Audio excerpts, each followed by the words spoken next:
सभी विद्यार्थियों का स्टूडेंट्स चॉइस क्लासेस में बहुत बहुत स्वागत है। तो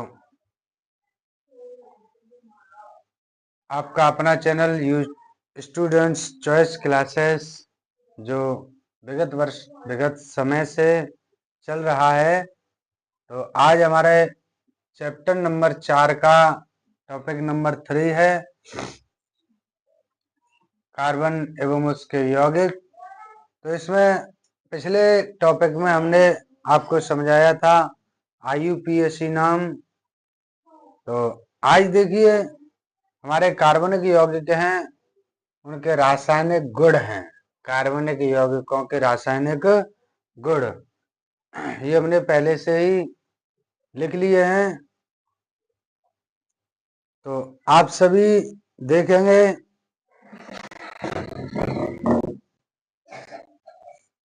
तो इसमें पहले दे रहा है नंबर 1 दहन। दहन मतलब किसी को जलाना, गर्म करना। तो दहन में अधिकांश कार्बनिक यौगिक, अगर किसी को जब जलाएं तो उसमें अधिकांश कार्बनिक यौगिक प्रचुर मात्रा में ऊष्मा एवं प्रकाश मुक्त करते हैं। प्रचुर मात्रा मतलब भरपूर मात्रा, जितनी हो सके उतनी मात्रा में प्रकाश उत्पन्न होता है और उसके साथ में ऊष्मा भी निकलती है। तो जैसे ये हमारी मैथेन है, कार्बनिक यौगिक है। तो मैथेन जब ऑक्सीजन की उपस्थिति में दहन कराया जाता है, जलाया जाता है, तो कार्बन डाइऑक्साइड गैस बनती है और उसके साथ में जल अलग हो जाता है और ऊष्मा एवं प्रकाश उत्पन्न होता है। तो दहन क्रिया समझ में आई होगी। दहन में अधिकांश कार्बनिक यौगिक, अधिकांश मतलब ज्यादातर, ऊष्मा एवं ये प्रकाश प्रचुर मात्रा में मुक्त करते हैं। अगला है नंबर 2 ऑक्सीकरण। तो ऑक्सीकरण क्या है? तो अधिकांश कार्बनिक यौगिकों का ऑक्सीकरण सरलता से होता है, यानी उनमें ऑक्सीजन मिलाने के बाद जो क्रिया होती है तो वो बहुत सरलता से हो जाती है क्रिया। जैसे हमारी एल्कोहल है, एल्कोहल ऑक्सीकृत होकर के कार्बोक्सिलिक अम्ल बनाते हैं। तो ये हमने लिखा एथेनॉल, एल्कोहल है ये एथेनॉल। ऑक्सीजन के साथ जब ऑक्सीकृत करते हैं इसे, क्षारीय पोटेशियम परमैंगनेट की उपस्थिति में और ऊष्मा की उपस्थिति में जब ऑक्सीकृत करते हैं, ऑक्सीजन को मिलाते हैं, तो हमारा कार्बोक्सिलिक अम्ल अर्थात ये एथेनॉइक अम्ल प्राप्त होता है हमें, उसके साथ जल उत्पन्न होता है। अगली है हमारी संकलन अभिक्रिया। तो देखिए संकलन और ये प्रतिस्थापन आप पहले चैप्टर में पढ़े हो, आप उनको न समझिएगा। जो पहले चैप्टर में संकलन का मतलब योग है, जोड़ करके एक पदार्थ बनता है, तो यहाँ वो नहीं है। ये रासायनिक अभिक्रिया है। जब संकलन कराया जाता है तो क्या होता है? तो उत्प्रेरक की उपस्थिति में, उत्प्रेरक यहाँ निकल है, उत्प्रेरक की उपस्थिति में असंतृप्त हाइड्रोकार्बन, असंतृप्त हाइड्रोकार्बन क्या है? जो सिंगल बॉन्ड या डबल बॉन्ड में होते हैं, वो हाइड्रोजन से जब संयोग करते हैं तो संतृप्त हाइड्रोकार्बन बनाते हैं। तो जैसे हमारा असंतृप्त हाइड्रोकार्बन क्या है? CH2 double bond. CH2 double bond से आप पहचान रहे होंगे। अगर डबल बॉन्ड ना भी आए तो हम सूत्र से पहचान लेते हैं, CnH2n या CnH2n-2, जो हमने IUPAC में समझाया था। तो जब यहां तो हमारा डबल बॉन्ड है, डायरेक्ट समझ में आया, ये असंतृप्त हाइड्रोकार्बन है। हाइड्रोजन के साथ जब संयोग करता है निकल की उपस्थिति में, उत्प्रेरक की उपस्थिति में, तो ये एथेन बनता है। ये देखिए हमारा C2 है, 2 दूनी 4 प्लस 2 हो गया 6। तो हमारा क्या हुआ, ये एल्केन प्राप्त हुआ, अर्थात संतृप्त हाइड्रोकार्बन हमें प्राप्त हुआ।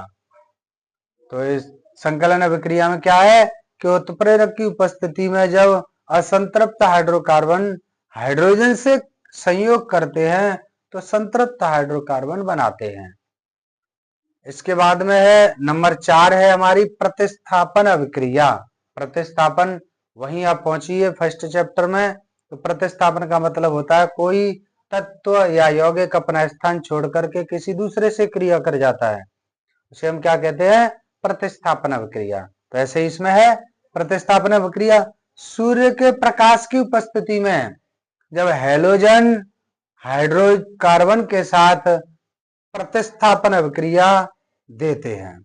हैलोजन, जैसे हैलोजन हमारा Cl2 है, क्लोरो, तो Cl2 जब ये मेथेन के साथ हाइड्रोक्लोरिक अम्ल के साथ अभिक्रिया कर रहा है तो देखिए यहाँ एक H यहाँ से हटकर अलग होगी, एक Cl यहाँ से इधर आई और एक H के पास पहुंच गई, तो यहाँ Cl का प्रतिस्थापन हो रहा है, H का प्रतिस्थापन हो रहा है। ये अपनी जगह से हटकर के किसी दूसरे के साथ क्रिया कर रही हैं। किसकी उपस्थिति में, सूर्य के प्रकाश की उपस्थिति में हैलोजन हाइड्रोकार्बन के साथ प्रतिस्थापन अभिक्रिया देते हैं। तो ये हमारी 4 रासायनिक गुण हैं हाइड्रोकार्बन कहिए या कार्बनिक यौगिकों के ये रासायनिक गुण हैं।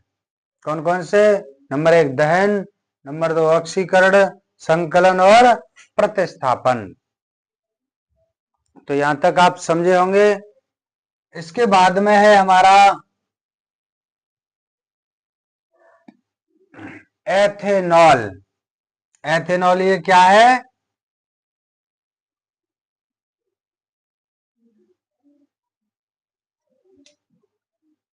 तो एथेनॉल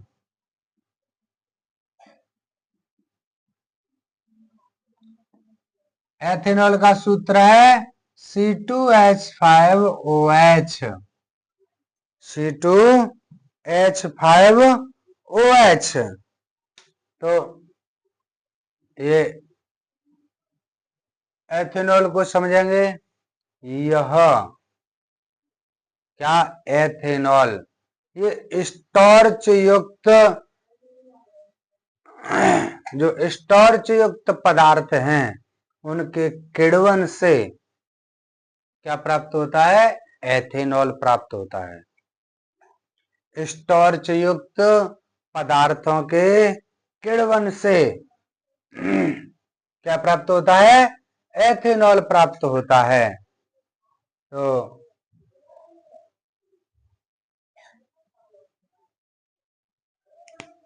यहां लिखें स्टार्च युक्त पदार्थों के किण्वन से एथेनॉल प्राप्त होता है। एथेनॉल प्राप्त होता है। तो अभी मैं किण्वन को बाद में समझाऊंगा, पहले आप इनकी दो एक अभिक्रिया देख लें। जैसे एथेनॉल की सोडियम के साथ अभिक्रिया, तो ये किण्वन से प्राप्त हो रहा है, इसकी अभिक्रिया नहीं है। तो जैसे एथेनॉल की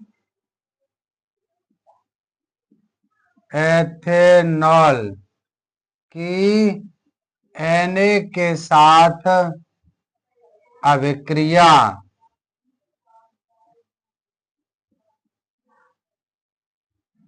तो एथेनॉल की सोडियम के साथ अभिक्रिया क्या है, हमारी सोडियम के साथ है, और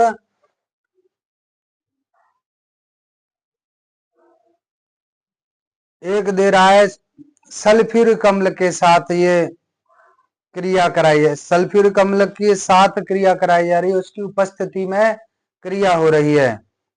तो ये दे रहा है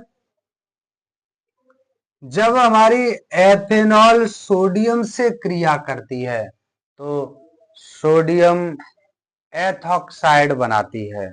क्या बनाती है? Sodium ethoxide. तो नंबर 1 और दूसरा दे रहा है,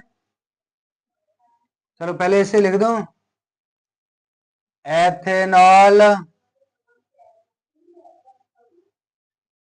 चलो लिख दूं, एथेनॉल Na के साथ क्रिया करके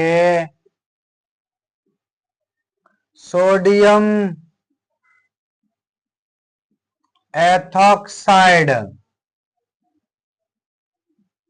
बनाते हैं और H2 गैस निकलती है। तो जैसे C2H5OH ये जब Na के साथ क्रिया करेंगे तो क्या बनेगा? Sodium ethoxide. तो C2H5ONa प्लस H2 गैस निकलेगी, सोडियम एथॉक्साइड और हाइड्रोजन गैस निकलती है। संतुलित करें, H1 है, यहाँ 2 H हैं तो उनकी वजह से यहाँ 2 करना पड़ रहा है।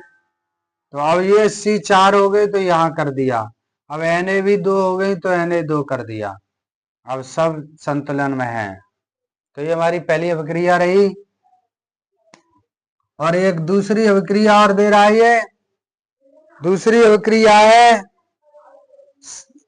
एथेनॉल की सांद्र सल्फ्यूरिक अम्ल के साथ क्रिया है। तो ये हेडिंग नहीं है, वैसे ही है, एथेनॉल जब 443 केल्विन ताप पर ये सांद्र H2SO4 के साथ गर्म किया जाता है तो एथीन प्राप्त होती है। क्या प्राप्त होती है? एथीन। तो एथीन प्राप्त होती है और उसके साथ में हाइड्रोजन गैस निकलती है, सॉरी। और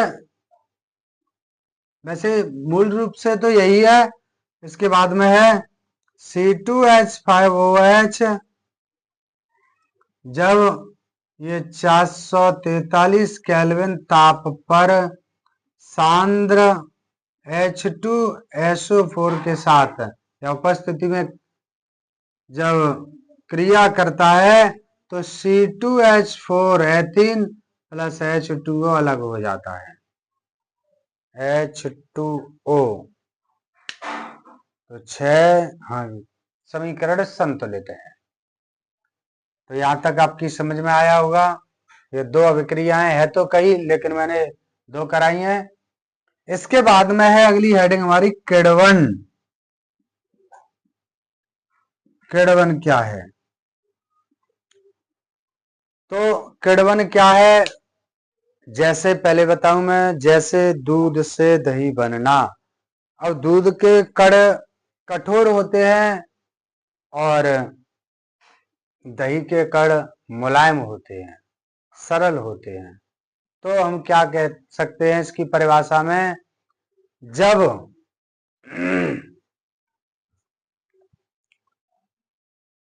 तो इसकी परिभाषा दे रहा है, यानी जटिल कार्बनिक यौगिकों का तन कार्बनिक यौगिकों में परिवर्तित होना, बदलना किण्वन कहलाता है।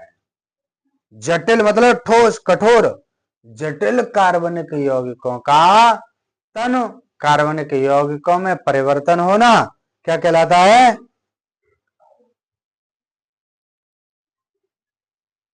तो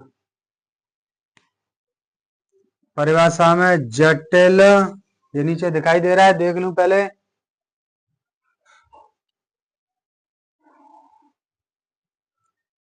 जटिल कार्बनिक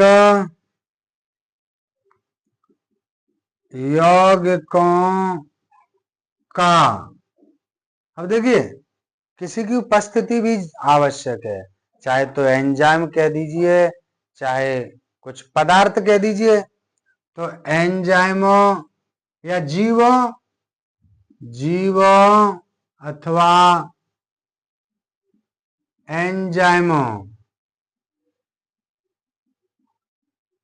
द्वारा सरल कार्बनिक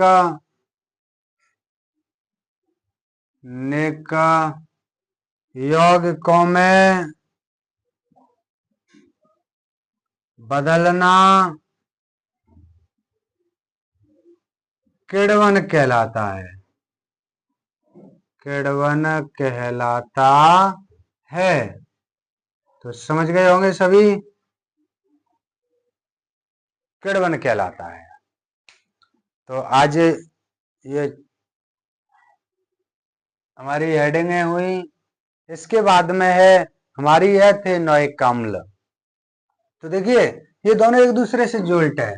एथेनॉल तो स्टार्च युक्त पदार्थों के किण्वन से एथेनॉल प्राप्त होती है, और एथेनोइक अम्ल ये हमारे जो एथेनॉल के किण्वन से प्राप्त होती है।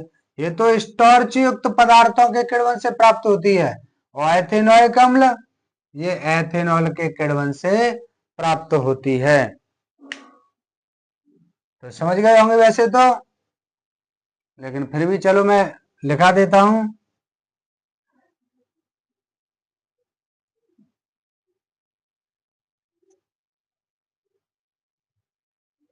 एथेनोइक अम्ल, एथेनोइक अम्ल, तो ये हो जाएगा हमारा CH3COOH, इसका सूत्र है। तो क्या है? एथेनॉल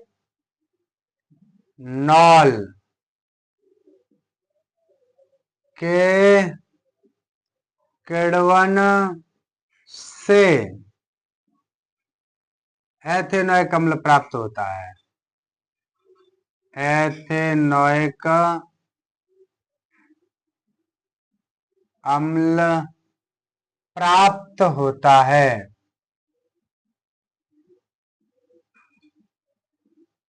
प्राप्त होता है, किण्वन से प्राप्त हो रहा है ये, तो अभिक्रिया नहीं है इसकी। अब इसके बाद में इसी के कुछ गुण हैं। तो हमारी एथेनॉल और एथेनोइक अम्ल, ये दोनों जब मिलके क्रिया करते हैं तो इसे एस्टरीकरण कहते हैं। तो यानी एथेनॉल और एथेनोइक अम्ल मिलकर के एस्टर बनाते हैं। तो एस्टर बनाने की विधि एस्टरीकरण कहलाती है, जो वेरी इंपॉर्टेंट है। तो इसकी आप गुण में समझ लीजिए। रासायनिक गुण है हमारा पहला, चलो अगली वीडियो में मैं इनको क्लियर कराऊंगा, इनके रासायनिक गुण भौतिक गुण दोनों के, एथेनॉल के और एथेनोइक अम्ल के। तो आज मैं इनको शॉर्ट में, क्योंकि जो चैप्टर के अनुसार जो दी है वो इतना ही है। इसके बाद मैं प्रश्न में आपको करा दूंगा इनके भौतिक गुण, रासायनिक गुण, यहाँ ये इसमें दे ही दिए रहे हैं। तो यह अगली हेडिंग हमारी एस्टरीकरण। तो एस्टरीकरण क्या है? एथेनॉल और एथेनोइक अम्ल, एथेनोइक अम्ल संयोग करके या मिलकर संयोग करके एस्टर बनाते हैं, एस्टर बनाते हैं। अतः इस एस्टर बनाने की क्रिया को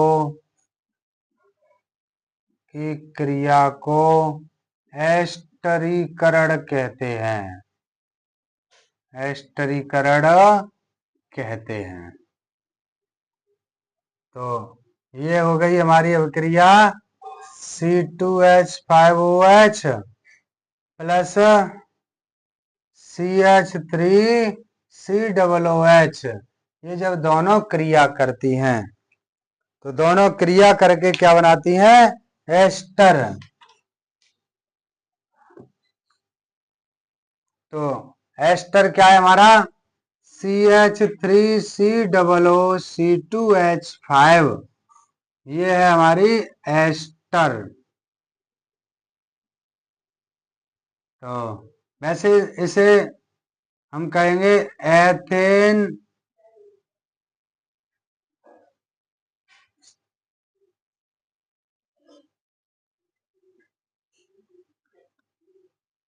तो चलो एथीन एसीटेट, इसे बोलते हैं हम एस्टर। और एस्टर के साथ में क्या प्राप्त होता है? जल। तो ये हमारी एस्टरीकरण की अभिक्रिया रही, यानी एथेन और सॉरी एथेनॉल और एथेनॉइक अम्ल मिलकर के एस्टर बनाते हैं, इसलिए इस एस्टर बनाने की विधि को एस्टरीकरण कहते हैं। इसके बाद में ये दे रहा है एथेनॉइक अम्ल सोडियम हाइड्रोक्साइड से भी क्रिया करता है। तो जैसे नंबर 2 एथेनॉइक अम्ल की, या डायरेक्ट लिख दें NaOH के साथ क्रिया, तो क्या है? एथेनॉइक अम्ल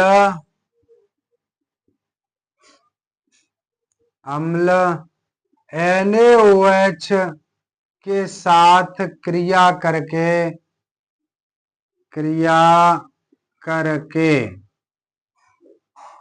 क्या बनाता है ये? तो ये बनाता है सोडियम,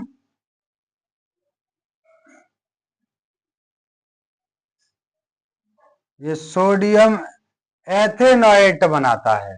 क्या बनाता है? सोडियम एथेनॉइट। और उसके साथ में जल निकलता है।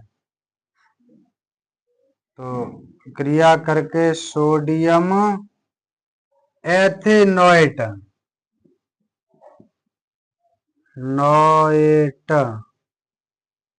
बनाता है।